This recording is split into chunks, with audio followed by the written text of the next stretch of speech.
마침 중앙당에서 우리 이교택 최고위원을 비롯한 몇몇 당직자분들과 함께 또 우리 비례대표 후보님들이 찾아오셔서 뭐 약수 하나마 간단한 연설회를 개최하고자 합니다. 대구 분들이 특히 중국 폐렴 때문에 여러 가지로 심적으로 또 신체적으로 많은 고통을 겪고 계십니다. 그래서 나들이도 마음대로 하지 못하고 주로 집에서 계시는 것으로 알고 있습니다만 저희들이 길지 않게 몇 말씀 올리고 떠나고자 합니다. 존경하는 우리 만촌동 주민 여러분, 지금 문재인 좌파 정부 4년 차의 총선거를 맞이하고 있습니다. 본래 이 총선거는 집권 여당에 대한 중간평가이자 정부에 대한 중간평가가 됩니다. 지금 문재인 정부 4년 차입니다. 문재인 정부 4년 동안 여러분의 삶이 나아졌습니까? 생활이 아주 편해졌습니까? 돈 많이 벌었습니까? 간단하게 물읍시다. 경제 지금 파탄입니다. 가장 최신 통계로 올해 OECD 36개국 선진국 1분기 경제성장률 대한민국이 완전히 꼴찌입니다. 마이너스 성장을 기록했습니다. 그런데 지금 중국 폐렴으로 중국 경제가 폭망했습니다. 중국 경제 2% 내려가면 대한민국 경제 1%씩 줄어듭니다. 올해 마이너스 성장을 극복할 수가 없게 되어 있습니다. 특히 심각한 것이 청년 실업이 최고로 다이었습니다. 우리 대학, 우리 아들, 손자들 대학 졸업해도 취직이 안 됩니다. 자, 이렇게 문재인 정부 엉망으로 대한민국을 망가뜨리고 있습니다. 그런데 여러분, 어제 어느 여론조사기관이 발표한 문재인의 지지도가 무려 56%를 찍었다고 합니다. 최근 2년 동안에 최고치를 찍었다고 합니다. 그 이유는 뭐냐? 중국 폐렴 수습을 워낙 잘해가지고 전 세계로부터 찬사를 받고 있고, 더구나 선거 직후에 재난지원금이라고 아마 가구당 70% 해당되는 가구에 100만원씩 현금 지급한다니까 지지율이 올랐다 그럽니다. 여러분, 그거 믿습니까? 문재인이 지지율이 지금 56%로 최근 2년 동안에 최고치를 찍었다고 믿습니까, 여러분? 그러시다면은 뭐 선거 하나만 하겠네요. 더불어민주당 압승하고 또 지들 마음대로 이제 개헌해가지고 낮은 단계 연방제로 이제 가는 거죠. 대한민국 똘똘마리 해가지고 김정은이한테 갖다 바치는 거 아니겠습니까? 그럴 수는 없겠죠, 여러분. 자, 여러분, 4.15 총선에서 더불어민주당 보태줄 일이 있습니까? 도와줄 일이 있습니까? 그러면 이렇게 하십시오. 이번 총선에서 기호 1번 더불어민주당은 빼고, 이번 선거는 민주당은 빼고 투표하시면 되는 겁니다. 자, 4년 전에 여러분들께서 이 지역에서 김부겸이를 당선시켜 줬습니다. 그것도 무려 62%라는 아주 압도적인 지지로 당선을 시켰습니다. 전국적인 정치 이변이 났다고 난리가 났습니다. 보수의 아성 대구에서 야당 국회의원을 뽑아줬다. 그래, 우리 대구 시민들이 그래도 선비 정신의 본고장이고, 그래, 우리 대구는 그래도 보수지만은 야당 의원도 하나 키워줄 만한 그런 아량과 포용력이 있다는 것을 정말 보여주셨습니다. 큰일 하셨습니다. 그런데 여러분, 두 가지만 묻겠습니다. 그때는 야당이라고 불쌍하다고 뽑아준 김부겸이가 그 사이에 정권이 바뀌면 이제는 정부 여당 실세가 됐습니다. 여러분이 불쌍하다고 키워준 김부겸이가 촛불 쿠데타를 일으켜가지고 주사파 운동권이 정권을 탈취하는데 혁혁한 공을 세우도록 여러분이 김부겸이를 찍어준 건 아니지 않습니까? 그런데 결과적으로 김부겸이가 문재인 좌파 정권을 만드는데 아주 1등 공신을 했습니다. 행정부 장관까지 됐습니다. 문재인 정부의 핵심을 만들어줬습니다. 여러분이 원한 결과가 아니었죠. 자, 두 번째 질문은, 그래 김부겸이 뽑아줘가지고 대구가 달라졌습니까? 예산은 1조쯤 갖고 와서 대구의 예산 폭탄을 터뜨려서 대구가 확 달라졌습니까? 대한민국 정치 풍토가 바뀌었습니까? 구체적으로 물어봅시다.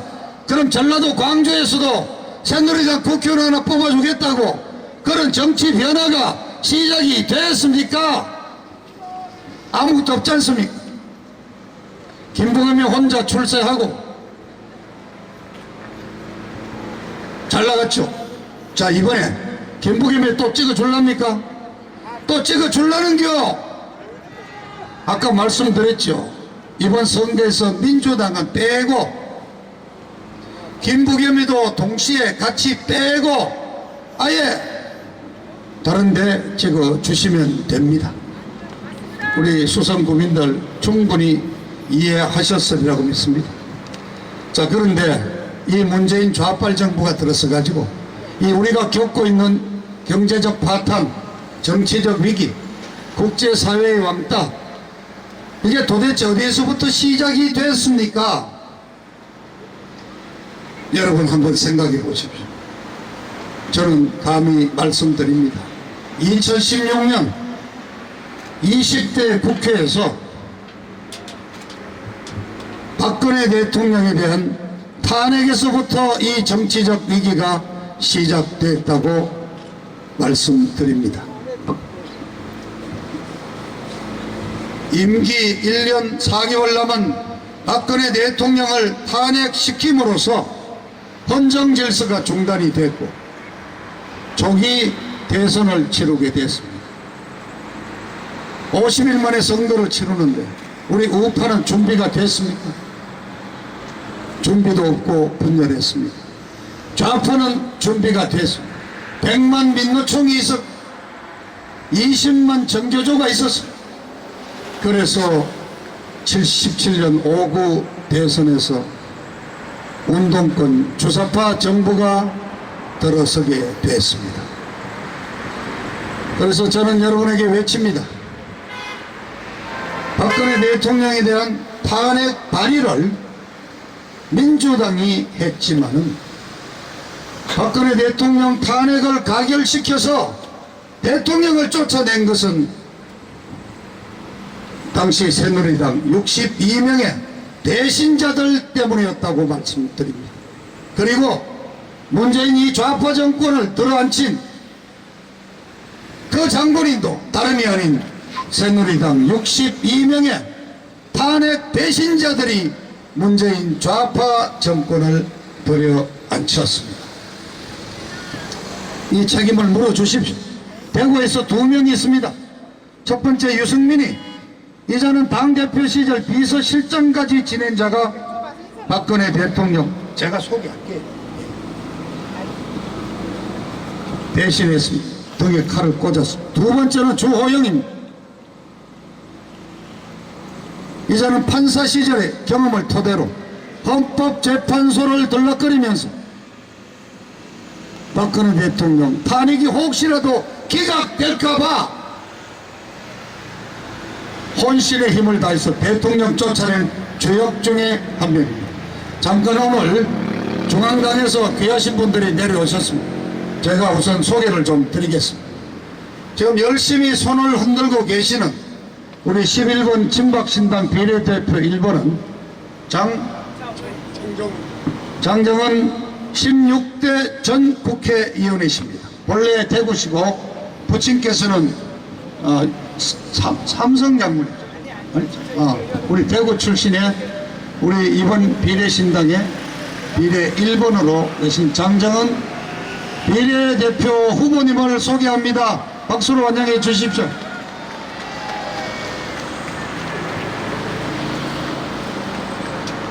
자, 그래도 유승민이는 여러분 일말의 양심을 느껴가지고 요번에 불출마 선언하고 반성하는 모습을 보이고 있습니다. 그런데 주호영이는 그동안 유승민이 등 뒤에 숨어가지고 탄핵에는 멀쩡한 듯이 행세하다가 이번에 이제 들통이 났죠.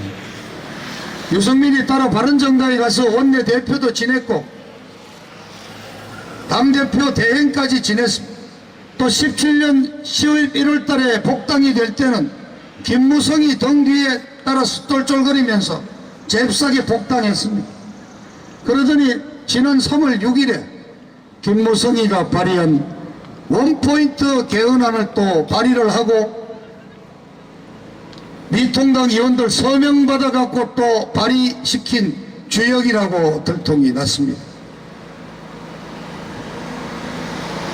그리고는 옆 동네 수성을에서 4번 동안 16년을 국회 해먹은 자가 이번에는 수성 갑으로 옮겨왔습니다. 아니, 정치인들에게 지역구는 정치적 본적입니다. 16년 동안 잘 지낸 정치 본적지를 버리고 그쪽에서 이제 식상하고 실정이 나서 내팽개 치니까 수성갑으로 옮겨왔습니다. 그래, 수성갑 주민 여러분, 그래, 이런 자를 받아주실 겁니까? 중앙당에서 아예 대구는 지난 20년 동안 여당일 때는 1번, 야당일 때는 무조건 2번 주는 행태가 수립이 되니까 아무나 내리 꽂았지 않습니까? 이번에 중앙당에서 이번에 내리 꽂아도 대구 시민들 2번밖에 더 찍어주겠어? 또 내리 꽂으면 2번 찍어주겠지. 그래서 마구잡이에 공천했지 않습니까? 아니, 당대표까지 지낸 홍준표가 공천해서 날아갑니까? 저 정치부 기자였지만 야당 정치판에서는 이거 처음 있는 일입니다. 지금 대구에 현역 의원들이 무소속 출마를 몇 명이나 했습니까? 아예 중앙당에서 대구 시민들을, 여러분, 그 일가족 사기단 조국이 말을 좀 인용을 한다면은 대구 시민들을 저 올챙이나 송살이나 개구리 수준으로 보고 그냥 내리 꽂은 거 아닙니까?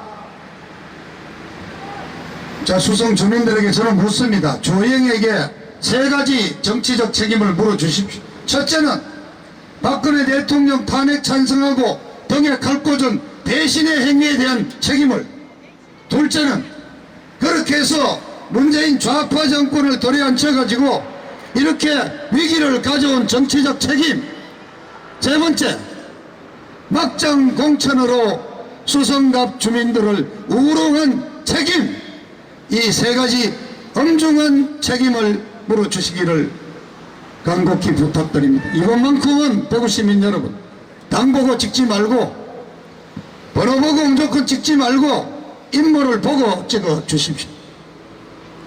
자, 저도 17대 때 중남구에서 국회의원 했습니다. 한나라당 국회의원 했습니다. 또 작년까지도 자유한국당 당적을 가졌습니다. 그러나 지금 이렇게 자유한국당이 미통당으로 바뀌는 과정을 보면서 미통당은 보수 정당이 더 이상 아닙니다. 안철수 중도까지 받아들이고 김건식이라고 주사파 정치학자도 공천을 주고 민중당 창당 대표 장기표를 불러들이고 운동권 신보라 하태경을 공천을 주고 이제 중도 좌파까지 갔습니다. 그리고 탄핵 때는 더불어민주당과 합쳐가지고 대통령 쫓아내는 감사합니다. 탄핵 야합 세력입니다. 이제 개헌 선거 이후에 아마 개헌 야합을 또 할 것이라고 봅니다.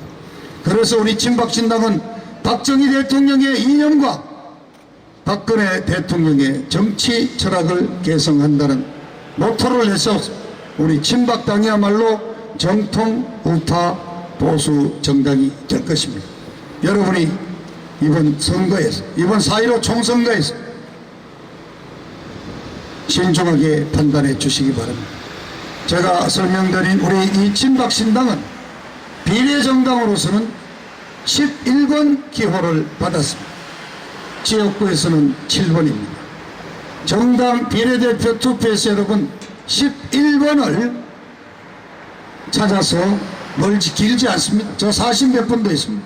11번 친박신당 찾아서 적어 주시기를 부탁을 드립니다.